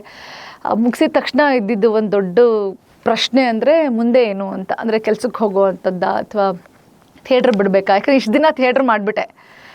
ಆದರೆ ನೀವು ಕೆಲಸಕ್ಕೆ ಅಂತ ಸೇರಿಕೊಂಡಾಗ ಥಿಯೇಟ್ರನ್ನ ಅಷ್ಟು ಸುಲಭ ಮಾಡೋಕ್ಕಾಗಲ್ಲ. ಬೇಕಾದಂಗೆ ಲೀವ್ ಸಿಗೋವಂಥದ್ದು ಇರ್ಬೋದು, ಅಥವಾ ನಾವು ರಿಹರ್ಸಲ್ಗೆ ಆನ್ ಟೈಮ್ ಬರೋವಂಥದ್ದೆಲ್ಲ. ಆಗ ಮೊದಲೆಲ್ಲ ಟ್ರೈ ಮಾಡಿದೆ ನಾನು ಕೂಡ, ಒಂದಷ್ಟು ಕಂಪ್ನಿಗಳಲ್ಲಿ ಇಂಟರ್ವ್ಯೂಸ್ ಎಲ್ಲ ಅಟೆಂಡ್ ಮಾಡಿ ಹೋಗಿ ಅಂತ ಕೆಲಸನೂ ಮಾಡಿದೆ. ಆಗ ಅನಿಸಿದ್ದು ನನಗಿಲ್ಲ, ಇದೆಲ್ಲ ನಾನು ಏನೇನೋ 10-15 ವರ್ಷ ದೊಡ್ಡ ಸ್ಟ್ರಗಲ್ ಮಾಡ್ಕೊಂಡು ಬಂದಿದ್ದೀನಿ. ಈಗ ಮತ್ತೆ ವಾಪಸ್ ಕೆಲಸಕ್ಕೆ ಅಂತ ಹೋಗ್ಬಿಟ್ಟೆ ಥಿಯೇಟ್ರ್ ಬಿಡಬೇಕಾಗುತ್ತೆ ಅಂತ ಹೇಳಿ ನಾನು ರಂಗಭೂಮಿನೇ ವೃತ್ತಿಯಾಗಿ ತೊಗೊಂಡು ನನ್ನ ಕೆಲಸ ಶುರು ಮಾಡಿದೆ. ಆಗ ನೀವು ನಂಬಲ್ಲ, ತಿಂಗಳಲ್ಲಿ ಅದೆಷ್ಟು ಶೋಸ್ ಇರ್ತಾಯಿತ್ತು ಅಂತಂದರೆ ಎಷ್ಟು ರಂಗತಂಡಗಳ ಜೊತೆ ಕೆಲಸ ಮಾಡೋಕ್ಕೆ ಶುರು ಮಾಡಿಬಿಟ್ಟೆ ನಾನು. ಒಂದು ಸಣ್ಣ ಸಂಭಾವನೆ ಸಿಗೋಕ್ಕೆ ಶುರುವಾಯಿತು. ಆಮೇಲೆ ನಾನು ಇನ್ನೊಂದೇನು ಅಂದರೆ ಆಗಲೇ ಒಂದು 8ನೇ ಕ್ಲಾಸ್ ಇದ್ದಾಗಲೇ ನಾನು ಕೊರಿಯೋಗ್ರಾಫರ್ ಆಗಿಬಿಟ್ಟಿದ್ದೆ. ನಾನು ಭರತನಾಟ್ಯ ಕಲಿತದೆ ಲೀಲಾವತಿ ಉಪಾಧ್ಯಾಯ ಮೇಡಮ್ ಹತ್ರ. ಮತ್ತು ಡಾನ್ಸು ನನಗೆ ಟಿ ವಿಯಲ್ಲೆಲ್ಲ ನೋಡಿ ಹಿಂಗೆ ಮಾಡಿ ಕಲಿತು, ಎಲ್ಲೆಲ್ಲೂ ನೋಡ್ಕೊಳ್ಳೋದು, ಯಾರ್ಯಾರು ಮಾಡ್ಬೇಕಾದ್ರೆ ಪರ್ಫಾರ್ಮ್ ಮಾಡ್ಬೇಕಾದ್ರೆ ನೋಡೋದು, ಹಿಂಗೆ ಕಲ್ತು. ಆಮೇಲೆ ಬೇರೆ ಬೇರೆ ಶಾಲೆಗಳಿಗೆ ಕೊರಿಯೋಗ್ರಾಫರ್ ಹೋಗಿ ಕೆಲಸ ಮಾಡ್ತಾಯಿದ್ದೆ. ಅದನ್ನು ನಾನು ಸ್ವಲ್ಪ ಸೀರಿಯಸ್ ಆಗಿ ತೊಗೊಂಡೆ. ಡಿಗ್ರಿ ಆದಮೇಲೆ ತುಂಬ ಸ್ಕೂಲ್ಸಲ್ಲಿ ಕೆಲಸ ಮಾಡೋಕ್ಕೆ ಶುರು ಮಾಡಿದೆ, ತುಂಬ ಥಿಯೇಟ್ರಲ್ಲಿ ಕೆಲಸ ಮಾಡೋಕ್ಕೆ ಶುರು ಮಾಡಿದೆ. ಸೊ ಒಂದು ಹಂತದಲ್ಲಿ ನಾನು ಬದುಕನ್ನು ತುಂಬ ಗಟ್ಟಿಯಾಗಿ ಕಟ್ಕೊಳ್ಳೋಕ್ಕೆ ನಾನು ಪ್ರಯತ್ನ ಪಟ್ಟೆ. ಆಮೇಲೆ ಅನಿಸಿದ್ದು ಒಂದಷ್ಟು ದಿನ ಆದಮೇಲೆ ಒಂದಷ್ಟು ನಮ್ಮ ಉದ್ದೇಶ ಅಂತ ಇರುತ್ತೆ, ನಮ್ಮದೊಂದು ಥಾಟ್ಸ್ ಇರುತ್ತೆ, ಇಂಥದ್ದೇ ನಾಟಕಗಳಾಗಬೇಕು, ಹೀಗೆ ಬರಬೇಕು ಅಂತ. ಆಗ ನನಗೆ ಅನಿಸಿದ್ದು ರಂಗಪಯಣ ಕಟ್ಟಬೇಕು ಅಂತ. ಅಷ್ಟರಲ್ಲಾಗಲೇ ನಮ್ಮ ಸ್ಕೂಲಿಂದ ಲಕ್ಷ್ಮಣ್ ಸರು ಬೇರೆ ಶಾಲೆಗೆ ವರ್ಗಾವಣೆ ಆಗಿದ್ದರು. ಸೊ ನಾನು ಬೆಳೆದ ಊರು ಯಾವುದಿದೆ ಆ ಊರಲ್ಲೇ ನನಗೆ ನನ್ನ ತಂಡ ಕಟ್ಟಬೇಕು, ಆ ಊರಿನ ಮಕ್ಕಳಿಗೆ ಥಿಯೇಟರ್ ಕಲಿಸ್ಬೇಕು ಅನ್ನೋ ಕಾರಣಕ್ಕೆ ರಂಗಪಯಣ ಅನ್ನೋ ಸಂಸ್ಥೆನ ಕಟ್ಟಿದ್ದು ನಾನು 2009ರಲ್ಲಿ. ಅದ್ರ ಮೂಲಕ ಹಾಡು, ನೃತ್ಯ ಹೊಸದಾಗಿ ಹೇಳ್ಕೊಡೋವಂಥದ್ದು ಎಲ್ಲ ಉಚಿತವಾಗಿ ಹೇಳ್ಕೊಡ್ತಾ ಇದ್ವಿ. ಫ್ರೆಂಡ್ಸ್ ಎಲ್ಲ ಇದ್ರಲ್ಲ, ಅವರೆಲ್ಲ ಬಂದ್ಬಿಟ್ಟು ಒಂದೊಂದು ದಿನ ಕ್ಲಾಸ್ ಮಾಡ್ರಿ ಬನ್ನಿ ಪ್ಲೀಸ್ ಅಂದರೆ ಅವರೆಲ್ಲ ಬಂದು ಕ್ಲಾಸ್ ಮಾಡ್ತಾಯಿದ್ರು. ಹಾಗೆ ರಂಗಪಯಣ ಶುರುವಾಗಿ ಈಗ ನಿರಂತರವಾಗಿ ಜುಲೈ 31ಕ್ಕೆ 16ನೇ ವರ್ಷ ಕಂಪ್ಲೀಟ್ ಆಗುತ್ತೆ. ನಾನು 2014ರಲ್ಲಿ ಮದುವೆ ಆಗಿತ್ತು ಮಂತ್ರಮಂಗಲದ ಮೂಲಕ. ಆಗ ರಾಜ್ಗುರು ಭೇಟಿ ಆದಮೇಲೆ ಒಂದು ರಂಗಪಯಣ ಒಂದು ಬೇರೆ ಸೆಗ್ಮೆಂಟ್, ಅಂದರೆ ಒಂದು ಬೇರೆ ಥರದ್ದೇ ಒಂದು ದಾರಿ ತಗೊಳ್ತು. ಹೇಗೆ ಅಂತಂದರೆ ಅಲ್ಲಿವರೆಗೂ ನಾವು ಶಿಬಿರಗಳನ್ನು ಮಾತ್ರ ಮಾಡ್ಕೊಂಡು ಬರ್ತಿದ್ದವರು, ಯಾವತ್ತೂ ನಾಟಕ ಮಾಡಿರಲಿಲ್ಲ. ಆಗ ರಾಜ್ಗುರು ಶ್ರೀನಿವಾಸ್ ವೈದ್ಯರ ಶ್ರದ್ಧಾ ನಾಟಕನ ಫಸ್ಟ್ ತಗೊಂಡ್ರು. ಅದು ಶೋಸು ತುಂಬ ಕಡಿಮೆ ಅವಧಿಯಲ್ಲೂ ತುಂಬ ಶೋಸ್ ಆಯಿತು. ಆಗಲೇ ನಂಗೆ ಅನಿಸಿದ್ದು ಓಕೆ, ಸೊ ನಾವು ಧೈರ್ಯ ಮಾಡಿ ಒಂದು ತಂಡ ಕಟ್ಟಿದ್ರೆ, ಒಳ್ಳೆ ನಾಟಕಗಳನ್ನ ಕಟ್ಟಿದ್ರೆ ಜನ ನೋಡ್ತಾರೆ, ಜನ ಸಪೋರ್ಟ್ ಮಾಡ್ತಾರೆ ಅಂತ ನನಗೆ ಬಟ್ಟಿ ಸಿಕ್ತು. ಅಂದರೆ ಹೇಗೆ ಅಂದರೆ ಒಬ್ಬಳು ನಟಿಯಾಗಿದ್ದವಳು ನ್ಯಾಷನಲ್ ಕಾಲೇಜಲ್ಲಿ ಇದ್ದಾಗ ಇಂಟರ್ ಕ್ಲಾಸ್ ಕಾಂಪಿಟೇಷನ್ ನಿರ್ದೇಶಕಿ ಆಗಿರೋ, ಇದು ಪೂರ್ಣ ಪ್ರಮಾಣದಲ್ಲಿ ಒಂದು ಸಣ್ಣ ನಾಟಕ ಡೈರೆಕ್ಟ್ ಮಾಡಿದ್ದೆ. ಬಟ್ ನಾನು ಹೆಚ್ಚು ನಟಿ ಅಂತ ನಾನು ಗುರುತಿಸ್ಕೊಳ್ತೀನಿ. ನಟಿ ಆಗಿದ್ದವಳು ಒಂದು ದೊಡ್ಡ ಪ್ರಮೋಷನ್ ಸಿಕ್ಬಿಡ್ತು ಹ್ಯೂಜ್ ಆಗಿ, ಅದು ಸಂಕಟಕ್ಕೆ. ಯಾಕಂದರೆ ನಾಟಕಗಳನ್ನ ಕಟ್ಟುವಾಗ ಇದೆಯಲ್ಲ, ಇಡೀ ಒಬ್ಬ ನಿರ್ದೇಶಕ ನಟರದ್ದು ಹೊರತಾಗಿ ಇಡೀ ಒಂದು ನಾಟಕ ಸ್ಕ್ರಿಪ್ಟ್ ರೀಡಿಂಗಿಂದ ಹಿಡಿದು ಅಲ್ಲೋಗಿ ನಿಂತ್ಕೊಂಡು ಶೋ ಮಾಡೋರ್ಗೂ ಕೂಡ ಸಂಘಟಕರ ಕೆಲಸ ತುಂಬ ಇರುತ್ತೆ. ಸೊ ಹಾಗೆ ನಾನು ಸಂಘಟಕ್ಕೆ ಬಡ್ತಿ ಸಿಕ್ತು ನನಗೆ. ಶ್ರದ್ಧಾ, ಮಾದರಿ ಮಾದೆ, ಒಂದೊಂದು ಕಾಲದಲ್ಲಿ ಹೀಗೆ ನಾಟಕಗಳನ್ನ ಮಾಡ್ತಾ ಹೋದರು. ಆಗ ನಂಗೆ ಅನಿಸಿದ್ದು ಇಲ್ಲ, ಇನ್ನೇನೋ ಬೇಕು, ಇನ್ನೇನೋ ಮಾಡಬೇಕು, ತಂಡ ಇನ್ನೊಂದೇನೋ ಮಾಡಬೇಕು ಅನ್ನೋದು ತುಂಬ ಚಡಪಡಕೆ ಇತ್ತು. ಆಗ ನಾವು ಮಹಿಳಾ ಪ್ರಾಧಾನ್ಯತೆ ಇರುವಂಥ ಗುಲಾಬಿ ಗ್ಯಾಂಗ್ ನಾಟಕವನ್ನು ಕಟ್ಟಿದ್ವಿ. ಅದು ಉತ್ತರ ಪ್ರದೇಶದ ಸಂಪತ್ಪಾಲ್ ದೇವಿಯವರ ಜೀವನಾಧಾರಿತ ನಾಟಕ. ಗುಲಾಬಿ ಗ್ಯಾಂಗ್ ಬಂದು 2 ಚಂದ್ರಗಿರಿ ತೀರದಲ್ಲಿ, ಭೂಮಿ, ಅಕ್ಕೈ, ಈ ಥರ ಪೂಲನ್ ದೇವಿ, ನವರಾತ್ರಿಯ ಕೊನೆಯ ದಿನ, ಹೀಗೆ ಸಾಕಷ್ಟು ಮೇಲಿನ ಮೇಲೆ ನಾವು ಹೆಚ್ಚೆಚ್ಚು ವಿಮೆನ್ ಪ್ರೊಡಕ್ಷನ್ಸ್ ಶುರು ಮಾಡಿದ್ವಿ. ಸೊ ರಂಗಭೂಮಿಲಿ ಅದು ದಾಖಲಾಗ್ತಾ ಹೋಯಿತು. ಹೆಚ್ಚು ಮಹಿಳಾ ಪ್ರಾಧಾನ್ಯತೆ ಉಳ್ಳ ನಾಟಕಗಳನ್ನ ಮಾಡುವಂಥ ತಂಡ ರಂಗಪಯಣ ಅಂತ.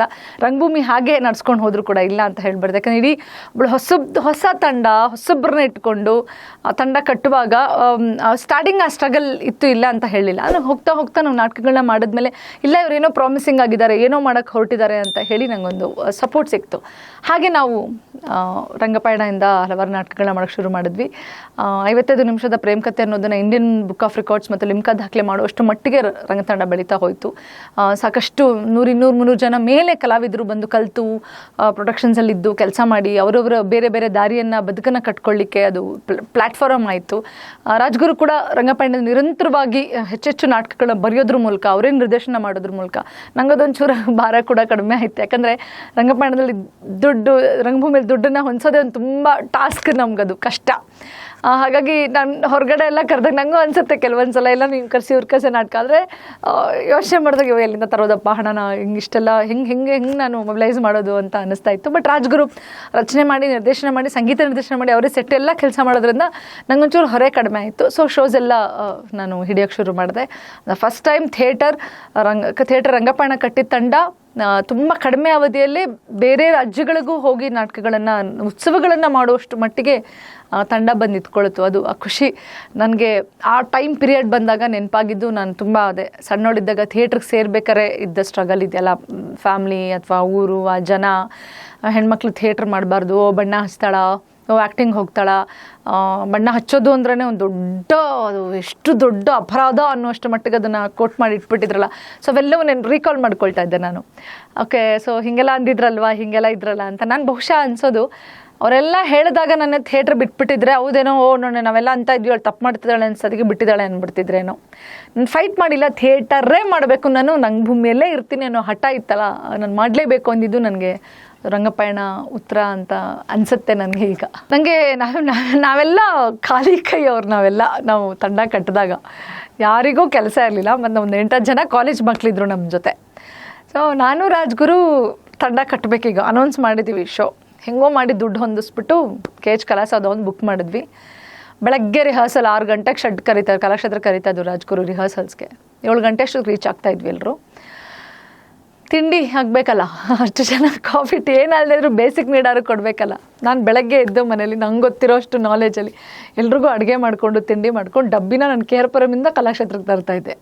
ತಂದು ನಾವೆಲ್ಲ ಅಲ್ಲೇ ಎಲ್ಲ ತಿಂದು 10 ಗಂಟೆ ಅಷ್ಟೊತ್ತಿಗೆ ಹೊರಟ್ಬಿಡ್ಬೇಕು. ಮಕ್ಕಳೆಲ್ಲ ಕಾಲೇಜ್ ಹೋಗೋರು, ಅವ್ರು ಹೊರಟ್ಬಿಡ್ತಿದ್ರು. ನಾನು ರಾಜ್ಗುರು ಮತ್ತೆ ಕೆಲಸ ಮಾಡೋಕ್ಕೆ ಶುರು ಮಾಡಿದೆ. ಆಗ ನಾನು ರಾಜು ಬೇರೆ ಬೇರೆ ಕಾಲೇಜ್ಗಳಲ್ಲಿ ಕೊರಿಯೋಗ್ರಾಫರ್ ಆಗಿ ಕೆಲಸ ಮಾಡೋಕ್ಕೆ ಹೋಗ್ತಾ ಇದ್ವಿ, ಜನಪದ ನೃತ್ಯಗಳನ್ನ ಹೇಳ್ಕೊಳಕ್ಕೆ. ನಾನು ಒಂದಷ್ಟು ರಾಜ್ಗುರಿಂದ ಕಲಿತೆ, ಮತ್ತು ಬೇರೆ ಬೇರೆ ಗುರುಗಳ ಹತ್ರ ಒಂದಷ್ಟು ಟೀಚರ್ಸ್ ಹತ್ರ ಥಿಯೇಟ್ರ್, ಅದು ಫೋಕ್ ಡ್ಯಾನ್ಸ್ ಎಲ್ಲ ಕಲಿಯೋಕ್ಕೆ ಶುರು ಮಾಡಿದೆ, ಹೇಳ್ಕೊಳಕ್ಕೆ ಶುರು ಮಾಡಿದೆ. ಅದೊಂದು ಚೂರು ನನಗೆ ಫೈನಾನ್ಷಿಯಲ್ ಸಪೋರ್ಟ್ ಮಾಡ್ತಾ ಹೋಯಿತು. ನಾವು ಹೆಂಗೆ ಗೊತ್ತಾ, ಇಲ್ಲಿ ಶೋ ಆಯ್ತಾ, ಇದು ದುಡ್ಡು ತೊಗೊಂಡು ಬಂದು ಇಟ್ಕೊಳ್ಳಲ್ಲ, ಆ ದುಡ್ಡನ್ನ ಮತ್ತೇನೊಂದು ನಾಟಕಕ್ಕೆ ಹಾಕು, ಇದು ದುಡ್ಡು ತೊಗೊಂಬಂದ ಇವತ್ತು ಈ ನಾಟಕ ಕಟ್ಬಿಡೋಣ, ಈ ದುಡ್ಡು ಮೊನ್ನೆ ಅಷ್ಟೇ ಹೆಸರಿಲ್ಲದವರು ಮಾಡಿದ್ವಿ, ಪ್ರೊಡಕ್ಷನ್ ದುಡ್ಡು ಬಂತ, ಸರಿ ಗುಲಾಬಿಗೆ ಹೆಂಗೆ ಬೇಕು ಕಟ್ಬಿಡೋಣ, ಆಡಿಟೋರಿಯಂ ರೆಂಟು, ಇನ್ನೇನೋ ದುಡ್ಡು ಬಂತ, ಇದು ಮೇಕಪ್ಗಾಗುತ್ತೆ, ಇದು ಸೆಟ್ಗಾಗುತ್ತೆ, ಲೈಟ್ಗಾಗಿ ಹೆಂಗೋ ಎತ್ತಿಡೋ ಅಂಥವ್ರು ನಾವು. ಸೊ ಹಾಗೆ ಒಂದಷ್ಟು ಇಬ್ಬರು ಸೇರಿ ಕೂಡಿಟ್ಟು ಜೊತೆಗೆ ರಂಗಭೂಮಿಯವರು ಒಂದಷ್ಟು ಜನ ಸಪೋರ್ಟ್ ಮಾಡಿದ್ರು. ಇಲ್ಲ ಹೊಸ ತಂಡ, ನೀವು ನಾನು ಅಟ್ಲೀಸ್ಟ್ ನಾನು ನಿಮ್ಗೆ ಊಟ ಕೊಡಿಸ್ತೀನಿ, ತಿಂಡಿ ಕೊಡಿಸ್ತೀನಿ, ಹಿಂಗೆ. ಆಮೇಲೆ ಎಷ್ಟು 5 ದಿನ ನಾಟಕೋತ್ಸವ, ಶಂಕರ್ನಾಗ್ ಹೆಸರಲ್ಲಿ ಶಂಕರ್ನಾಗ್ ನಾಟಕೋತ್ಸವ ಅಂತ 5 ದಿನಗಳ ಕಾಲ ನಾಟಕೋತ್ಸವ ಮಾಡ್ತಾಯಿದ್ವಿ. ಕೆಲವೊಂದು ಸಲ ಬೇರೆ ಬೇರೆ ಊರುಗಳಿಂದ ನಾವು ಜಿಲ್ಲೆಗಳಿಂದ ನಾಟಕಗಳನ್ನ ಕರೆಸ್ಕೊಳ್ತಾ ಇದ್ವಿ. ಅಲ್ಲಿವರೆಗೂ ತಂಡ ಬಂದು ನಿಲ್ಲಬೇಕು ಅಂತಂದರೆ ಅದೊಂದು ಹಿಂದೆ ಒಂದು ದೊಡ್ಡ ಸ್ಟ್ರಗಲ್ ಇತ್ತು. ಬಹುಶಃ ಅದನ್ನು ದಾಟ್ತಾ ಇನ್ನೂ ಹೊಡಿತಾ ಇದ್ದೀವಿ, ದಡ ಸೇರ್ಬೋದೇನೋ ಅಂದ್ಕೊಂಡಿದ್ದೀನಿ.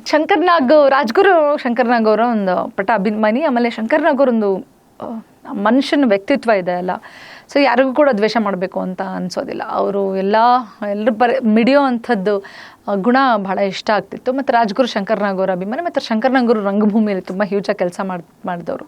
ಹೀಗೆ ಒಂದು ಸಲ ಮಂದೀಪ್ ರೈ ಸರ್ ಸಿಕ್ಕಿದಾಗ ಅವರು ಒಂದಷ್ಟು ಥಾಟ್ ಹೇಳ್ತಾ ಇದ್ರು ಶಂಕರ್ನಾಗ್ ಅವ್ರದ್ದು. ಫಸ್ಟ್ ರಮೇಶ್ ಭಟ್ ಸರ್ ಸಿಕ್ಕಿದ್ರು.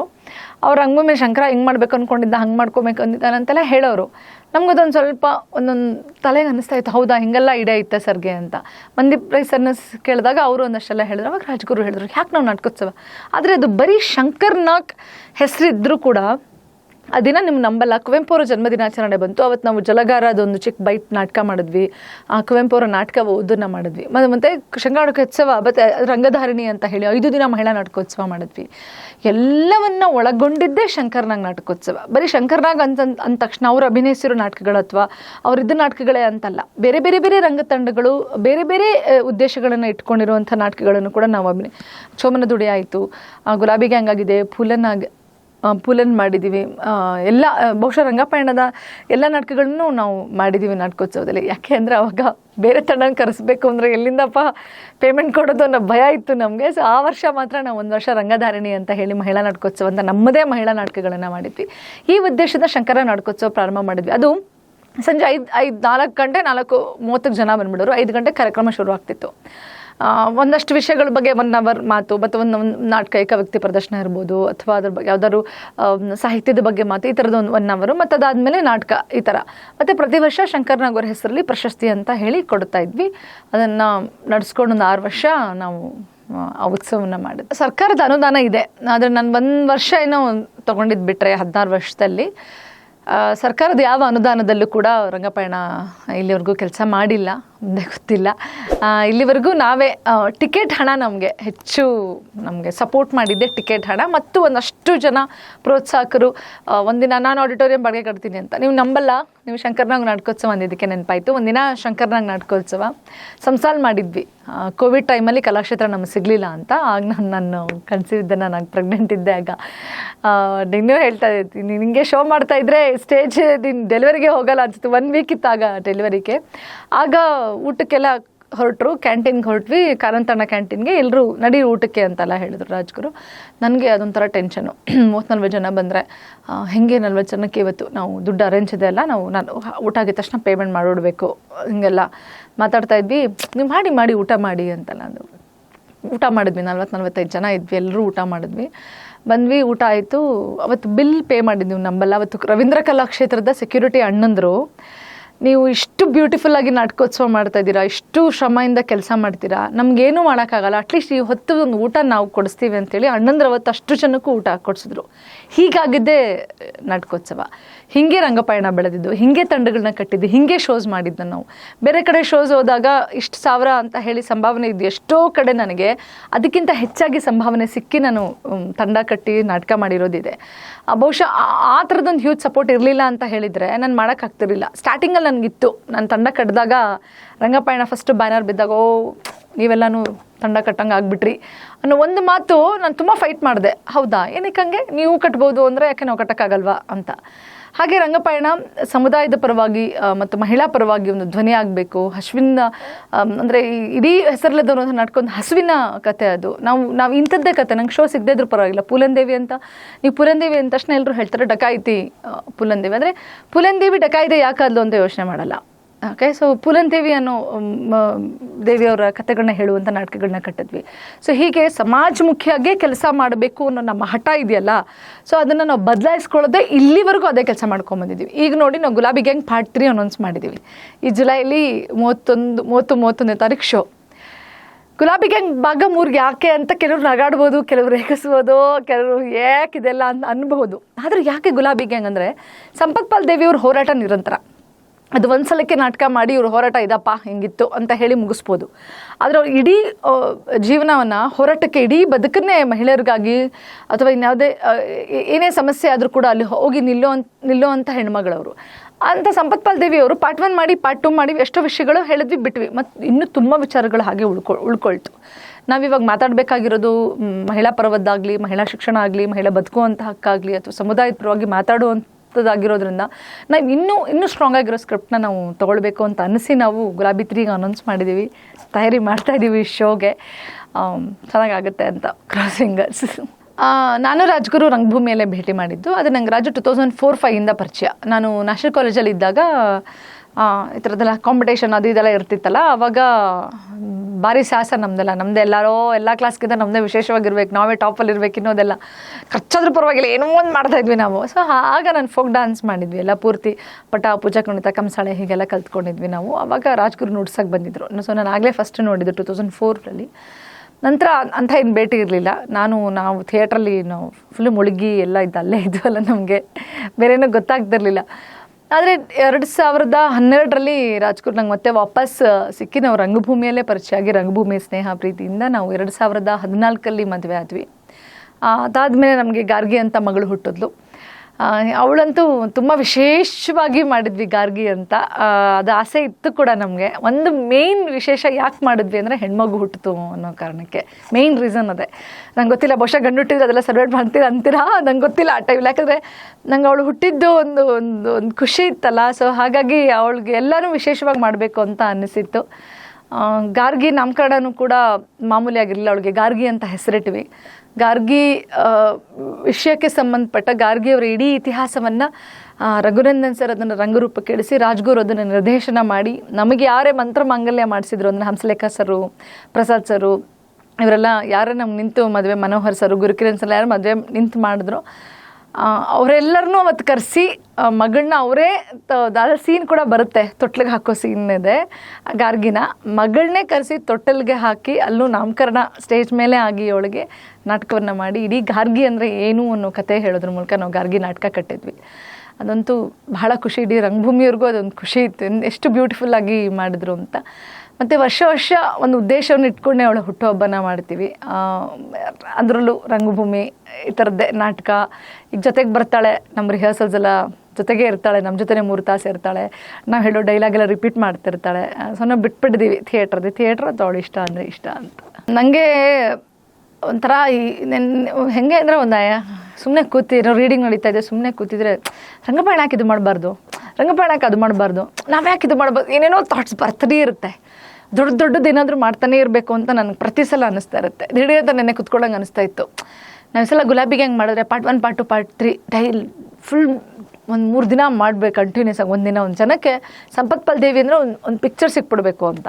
ಇನ್ನು ಸ್ವಲ್ಪ ದಿನಕ್ಕೆ ಅನಿಸುತ್ತೆ ರಾಜ್ಯ ಮಟ್ಟದ ಒಂದು ನಾಟಕೋತ್ಸವ ಮಾಡಬೇಕು. ಎಲ್ಲ ರಂಗತಂಡಗಳು, ಮಹಿಳೆಯರು ಕಟ್ಟಿರುವಂಥ ತಂಡಗಳು, ಮಹಿಳಾ ನಿರ್ದೇಶಕರು ಅಥವಾ ರಚನೆ ಮಾಡಿರುವಂಥ ನಾಟಕಗಳು. ಅಂದರೆ ನಂಗೆ ಪ್ರತಿದಿನ ಪ್ರತಿ ಹೆಜ್ಜೆ ಆ ಥರದೊಂದು ಹೊಸ ಕನಸು ಹುಟ್ಟುತ್ತಾನೆ ಇರುತ್ತೆ, ಏನಾದರೂ ಮಾಡಬೇಕು ಅಂತ. ಸೊ ರಂಗಪಯಣ ಅಂತೂ ಆಗಲೇ ಹೇಳಿದ ಹಾಗೆ ಏನು ಉದ್ದೇಶ ಇಟ್ಕೊಂಡು ತಂಡ ಕಟ್ಟಿದ್ವಿ, ಏನು ಉದ್ದೇಶ ಇಟ್ಕೊಂಡು ನಾಟಕಗಳನ್ನ ಕಟ್ತಾ ಇದ್ವಿ, ಮುಂದೆ ಅದೇ ಉದ್ದೇಶಗಳನ್ನ ಇಟ್ಕೊಂಡೇ ನಾಟಕ ಅಂತೂ ಕಟ್ತಾನೆ ಇರ್ತೀವಿ ಸಕ್ರಿಯವಾಗಿ. ಅದಂತೂ ನಮ್ಮ ನಿಲುವು ಯಾವತ್ತೂ ಬದಲಾಗೋದಿಲ್ಲ. ಇನ್ನೂ ಹೆಚ್ಚೆಚ್ಚು ನಾಟಕಗಳನ್ನು ಪ್ರದರ್ಶನಗಳನ್ನ ಮಾಡಬೇಕು ಅನ್ನೋ ಇಚ್ಛೆ ಇದೆ. ಸೊ ರಂಗಪಯಣಕ್ಕೆ ಹ್ಯೂಜ್ ಆಗಿ ಒಂದು ರಂಗಭೂಮಿ ಕಟ್ಟಬೇಕು ಅಂತಿದೆ. ಭಾಳಷ್ಟು ಕಲಾವಿದರಿಗೆ ಈಗ ನಾಟಕಗಳನ್ನು ಕೆಲವು ನೋಡಿ ನಂಗೆ ಥಿಯೇಟ್ರನ್ನ ವೃತ್ತಿಯಾಗಿ ಕಟ್ಕೊಳ್ಳೋದು ತುಂಬ ಕಷ್ಟ, ಬೇಡ ಅಂತ ಹೇಳ್ತಾರೆ. ರಂಗಭೂಮಿಯಲ್ಲಿ ಇರೋರು ನೋಡಿ 60-70% ಬೇರೆ ಯಾವುದೋ ಒಂದು ಕೆಲಸದ ಜೊತೆಗೆ ಥಿಯೇಟ್ರ್ ಮಾಡ್ತಿರ್ತಾರೆ. ನಾವು ಒಂದಷ್ಟು ಜನ ಮಾತ್ರ ರಂಗಭೂಮಿಯಲ್ಲೇ ಇತ್ಕೊಂಡು ಇಲ್ಲೇ ಕಟ್ಕೊಳ್ತೀನಿ ಅಂತ ಹಠಕ್ಕೆ ಬಿದ್ದು ಇಲ್ಲಿ ಕೂರ್ತಿರೋರು. ಸೊ ಆ ರೀತಿ ಏನಾದ್ರು ಅವ್ರಿಗೆ ಸಹಾಯ ಆಗಬೇಕು. ಮತ್ತು ವುಮೆನ್ ಡೈರೆಕ್ಟರ್ಸ್ ಜಾಸ್ತಿ ಬರಬೇಕು, ಅಥವಾ ಹೆಣ್ಮಕ್ಳೇ ಬರೆಯುವಂಥ, ಕೆಲವರು ಹೇಳ್ಬೋದು ಮಹಿಳೆ ಅಂತಲ್ಲ, ಸ್ಟೀರಿಯೋಟೈಪ್ನ ಬ್ರೇಕ್ ಮಾಡಬೇಕು ಅನ್ನೋ ಕಾರಣಕ್ಕೆ ಹೇಳ್ತಾ ಇದ್ದೀನಿ ಅಷ್ಟೇ. ಈಗ ನಾನು ಚಂದ್ರಗಿರಿ ತೀರದಲ್ಲಿ ನಾಟಕವನ್ನು ಮಾಡಿದಾಗ ರಂಗರೂಪ ಮಾಡುವಾಗ ಹುಡುಕಾಡಿದ್ದೀನಿ, ತುಂಬ ಜನ ಕೇಳಿದ್ದೆ ಕೂಡ. ಅವರು ಒಪ್ಪಲಿಲ್ಲ, ನಾನು ಮಾಡೋಕ್ಕೆ ಒಪ್ಪಿರಲಿಲ್ಲ. ಆಮೇಲೆ ನಂಗೆ ರೂಪ ಅವರು ಸಿಕ್ಕಿದ ಮೇಲೆ ನನಗೆ ಚಂದ್ರಗಿರಿ ತೀರದಲ್ಲಿ ರಂಗರೂಪ ಆಗಿ ಅದು ಶೋಸ್ ಆಗಿದ್ದು. ಚಂದ್ರಗಿರಿ ತೀರದಲ್ಲಿನೂ ಕೂಡ ಸಾರಾ ಬುಬ್ಕರ್ ಅವ್ರದ್ದು ನಾಟಕವನ್ನು ಮಾಡಿದಾಗ ರಂಗಭೂಮಿ ಅದೊಂದು ದೊಡ್ಡ ಕ್ಯಾನ್ವಸ್ ಆಗಿತ್ತು ನನಗದು. ಎಷ್ಟು ರಂಗಪಯಣ ತುಂಬ ಬೇಗ ಜನ ರಿಸೀವ್ ಮಾಡ್ಕೊಂಬಿಟ್ರು ಚಂದ್ರಗಿರಿ ತೀರದಲ್ಲಿ ಮಾಡುವಾಗ. ಕಾದಂಬರಿಗೆ ಎಲ್ಲೂ ಧಕ್ಕೆ ಆಗದೆ ಇದ್ದ ಹಾಗೆ ತುಂಬ ನೀಟಾಗಿ ಸಾರಮ್ಮ ಹೇಗೆ ಹೇಳಿದ್ರು ಹಾಗೆ ನಾಟಕವನ್ನು ಕಟ್ಟಿ ನಾವು ಪ್ರದರ್ಶನ ಮಾಡಿದ್ದು ಚಂದ್ರಗಿರಿ ತೀರದಲ್ಲಿ. ಸೊ ಹಾಗಾಗಿ ರಂಗಪಯಣ ಇನ್ನೂ ಈ ರೀತಿಯ ಹಲವು ಕಾದಂಬರಿ ಆಧಾರಿತ ನಾಟಕಗಳದೇ ಉತ್ಸವ ಮಾಡಬೇಕು ಅಂತ ಅನ್ಸುತ್ತೆ. ಏನೇನೋ ಅನ್ನಿಸ್ತಿರುತ್ತೆ, ಅದು ಮಾಡಬೇಕು ಇದು ಮಾಡಬೇಕು ಅಂತ. ಒಂದು ದೊಡ್ಡ ಸಪೋರ್ಟ್ ಬೇಕಷ್ಟೇ ನಮಗೆ, ಅದೊಂದು ಶಕ್ತಿ ಬೇಕು, ಹಿಂದೆ ನಿಂತು ನಡ್ರಿ ನಾನು ಇದ್ದೀನಿ ಅನ್ನೋರು ಬೇಕು. ಬಹುಶಃ ಇಲ್ಲಿವರೆಗೂ ನಮ್ಮದೇ ಶಕ್ತಿಯಲ್ಲಿ ಒಂದಷ್ಟು ಕೆಲಸ ಮಾಡ್ತಿದ್ದೀವಿ, ಮುಂದೆ ಕೂಡ ಯಾರಿದ್ರು ಇಲ್ಲರೂ ಮಾಡ್ತೀವಿ, ಅದು ಬೇರೆ ವಿಷಯ. ನಿರಂತರವಾಗಂತೂ ಥಿಯೇಟ್ರಲ್ಲಿ ಇರ್ತೀವಿ ನಾವು. ಮತ್ತು ಪ್ರತಿ ಸಲ ರಂಗಪಯಣ ಮಾಡೋ ವಿಶೇಷ ಏನು ಅಂತಂದರೆ ಹೊಸ ಕಲಾವಿದರನ್ನ ಕರ್ಕೊಳ್ತೀವಿ. ಇವಾಗ ಹೆಸರೇ ಇಲ್ಲದವರು ನೀವು ನಂಬಲ್ಲ, ಅಷ್ಟು ಜನ ಹೊಸ ಕಲಾವಿದರು. ಈಗ ಆಲ್ರೆಡಿ ಗುಲಾಬಿ ಗ್ಯಾಂಗ್ ರೀಡಿಂಗ್ ಶುರುವಾಗಿದೆ, ಅವ್ರು ಇನ್ನೊಂದು ಬ್ಯಾಚು.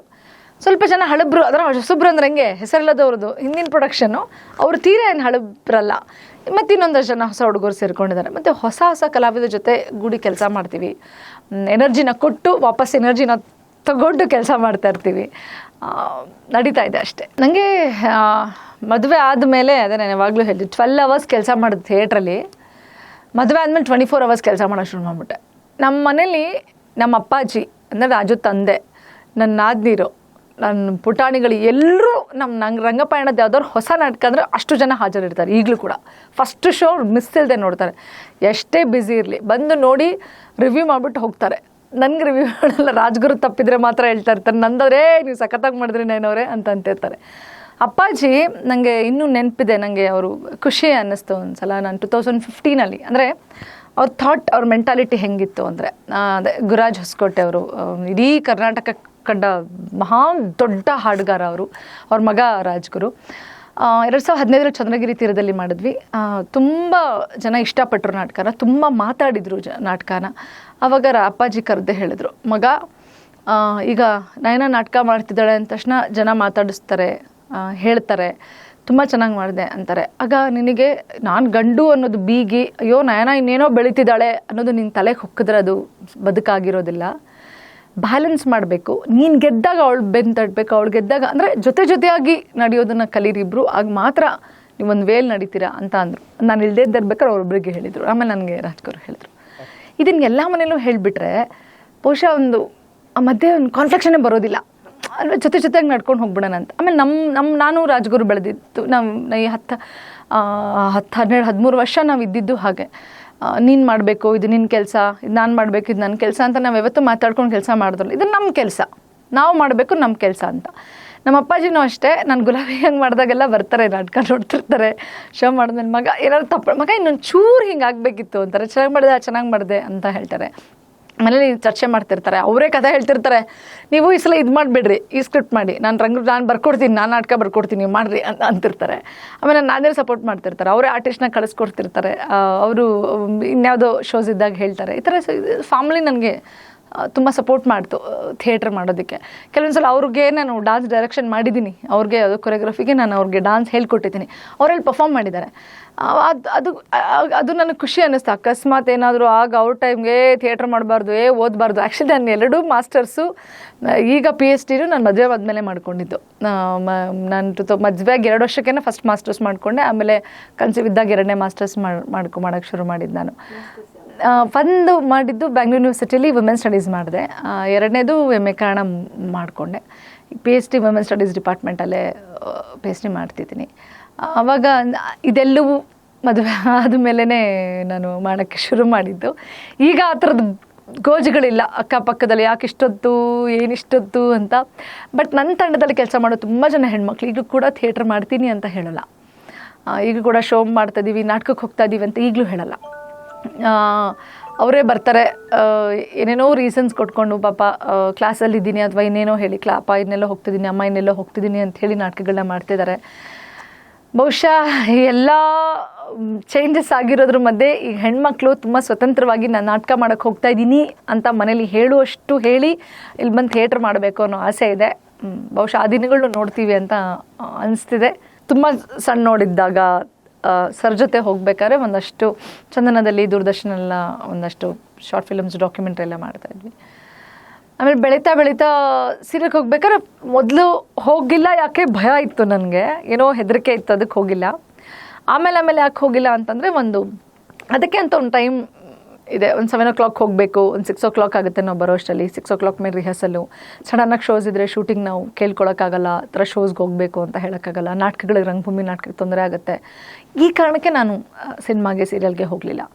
ಇಲ್ಲಿ ನಾಟಕಕ್ಕೆ ತೊಂದರೆ ಆಗಿಬಿಡುತ್ತೆ, ಕಟ್ಟಿರೋ ತಂಡಕ್ಕೆ ತೊಂದರೆ ಆಗಿಬಿಡುತ್ತೆ. ಈ ಕಲಾವಿದರು ನಂಬ್ಕೊಂಡು ಬಂದಿರ್ತಾರೆ, ಆಮೇಲೆ ಎಲ್ಲ ಆರ್ಗನೈಸರ್ ನಂಬಿರ್ತಾರೆ, ಶೋ ಬರುತ್ತೆ ಅಂತ ಅಂದ್ಕೊಂಡಿರ್ತಾರೆ, ಅವ್ರಿಗೆ ತೊಂದರೆ ಆಗುತ್ತೆ ಅನ್ನೋ ಕಾರಣಕ್ಕೆ ನಾನು ಸೀರಿಯಲ್ ಸಿನಿಮಾಗೆ ಹೋಗಿಲ್ಲ. ಹೋಗಬಾರ್ದು ಅನ್ನೋ ಉದ್ದೇಶ ಏನಿರಲಿಲ್ಲ, ನನಗೆ ಟೈಮ್ ಕೊಡಲಿಲ್ಲ ಅಂದರೆ ಅವ್ರಿಗೂ ಸಮಸ್ಯೆ ಆಗಬಾರ್ದು ನನ್ನಿಂದ. ನೋಡಪ್ಪ ಹೇಳಿದ್ರು, ಕಮಿಟ್ಮೆಂಟ್ ಅದು, ಅಲ್ಲಿ ಹೋಗ್ತೀವಿ ಅಂದರೆ ಅದೊಂದು ಕಮಿಟ್ಮೆಂಟ್.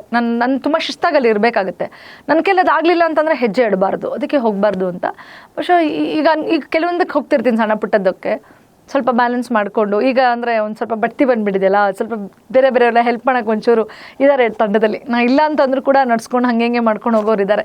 ಹಾಗಾಗಿ ಆ ಫ್ರೀ ಬ್ರೇಕಲ್ಲಿ ಹೋಗಿ ಬರೋ ಅಷ್ಟೊಂದು ಸ್ಪೇಸ್ ಸಿಕ್ಕಿದೆ. ನಾನು ಮರೆಯೋಕ್ಕೆ ಆಗಲ್ಲ ಅಂದರೆ ಅದು 2016 ನಾನು ಹಿರಿಸಾವೆಯಲ್ಲಿ ಆಕ್ಸಿಡೆಂಟ್ ಆಗಿದ್ದು. ನಾನು ಲೈಫಲ್ಲಿ ಅದೊಂಥರ ಅಂಟ್ಕೊಂಡ್ಬಿಡ್ತು ನನ್ನ ಜೊತೆ. ನಾನು ತೆಗ್ದಿಂಗೆ ಬಿಸಾಕ್ತೀನಿ ಅಂತಂದ್ರು ಅದು ಬಹುಶಃ ನನ್ನ ಜೊತೆನೇ ಅಂಟ್ಕೊಂಡಿರೋದು. 2016 ಆಕ್ಸಿಡೆಂಟು.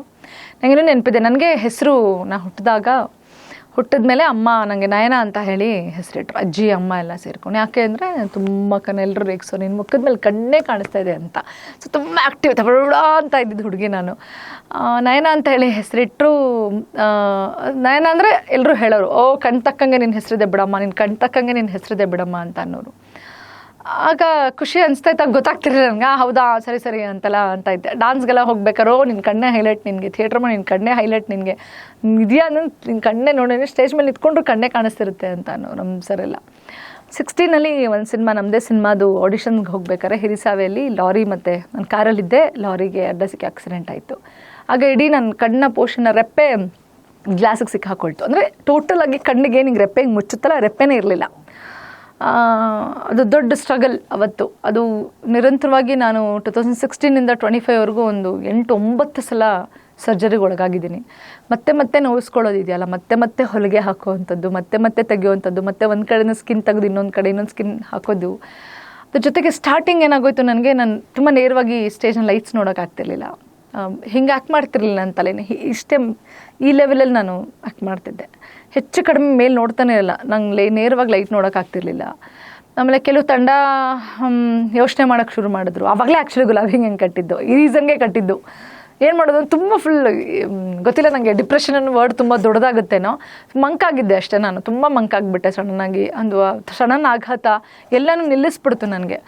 ಮೂಲೆಯಲ್ಲಿ ಸೇರ್ಕೊಳ್ಳೋಕೆ ಶುರು ಮಾಡ್ಬಿಟ್ಟು ಅಷ್ಟು ಆಕ್ಟಿವ್ ಆಗಿದ್ದಿದ್ದವಳು. ಇಲ್ಲಾಂದರೆ ಅದೇ ಹೇಳಿದ್ನಲ್ಲ, ನಮ್ಮ ಏರಿಯಾದಲ್ಲಿ ಯಾವುದೇ ಗಣೇಶ ಹಬ್ಬ ಅಂದರೆ ಯಾವ ಸ್ಟೇಜಲ್ಲಿ ನಯನೆಯಲ್ಲಿದ್ದಾಳೆ ಅಂದರೆ ಯಾವುದೋ ಸ್ಟೇಜಲ್ಲಿ ಇರ್ತಾಯಿದ್ಲು. ಹಿಂದೇಟಾಗದೆ ಭಯ ಪಡೆದೆ. ಅವಾಗೆಲ್ಲ ಪಾತ್ರೆ ಸಾಮಾನು ಟಿಫನ್ ಬಾಕ್ಸ್ ಎಲ್ಲ ಪ್ರೈಸ್ ತೊಗೊಂಡು ಮನೆ ಕೊಡ್ತಾಯಿದ್ದೆ. ನಾನು ಬಡತನ ಕುಟುಂಬದಿಂದ ಬಂದವಳು, ತುಂಬ ಶ್ರೀಮಂತಿಕೆ ಅಂತೇನಿಲ್ಲ, ನನ್ನ ಬಡತನ ಕುಟುಂಬ. ಸೊ ನನ್ನ ತಂದೆ ಇಲ್ಲದ ಮೇಲೂ ನಮ್ಮ ಅಮ್ಮ ಸಾಕುವಾಗ ನನ್ನನ್ನು ತುಂಬ ಚೆನ್ನಾಗಿ ಬೆಳೆಸ್ತಿದ್ರು. ಆದರೆ ಆ ಮನೇಲಿ ಫ್ಯಾಮಿಲಿ ಬ್ಯಾಕ್ಗ್ರೌಂಡ್ ನನಗೆ ಗೊತ್ತಿತ್ತು, ಆ ಕಷ್ಟ ಎಲ್ಲ ಏನೇನು ಸ್ಟ್ರಗಲ್ ಇದೆ, ಮನೆಗೆ ಸಮಸ್ಯೆ ಏನಿದೆ ಫೈನಾನ್ಷಿಯಲ್. ಯಾಕಂದರೆ ಅಮ್ಮ ಒಬ್ಬಳೇ ದುಡಿತಾ ಇದ್ಲು, 3-4 ಜನ ನಾವುಗಳು. ಅವಳು ತರೋ ಸಂಬಳದಲ್ಲೇ ಎಲ್ಲ ಬ್ಯಾಲೆನ್ಸ್ ಆಗಬೇಕಾಗಿತ್ತು, ಅದೆಲ್ಲ ನನಗೆ ಗೊತ್ತಿತ್ತು. ಸೊ ಅವಾಗ ನಾನು ಡ್ಯಾನ್ಸ್ಗೆಲ್ಲ ಹೋದಾಗ ಪಾತ್ರೆ ಬಾಣಲೆ ಕೊಟ್ಟಾಗ ನಂಗೆ ತುಂಬ ಎಮೋಷನಲ್ ಆಗಿಬಿಡ್ತಾಯಿದ್ರು. ನಮ್ಮ ಅಮ್ಮ ಕೊಟ್ಟರೆ ಖುಷಿಯಾಗಿ ಹೋಗ್ಬಿಡ್ತಾರೆ, ನಮ್ಮ ಅಜ್ಜಿ ಕೊಟ್ಟರೆ ಖುಷಿ.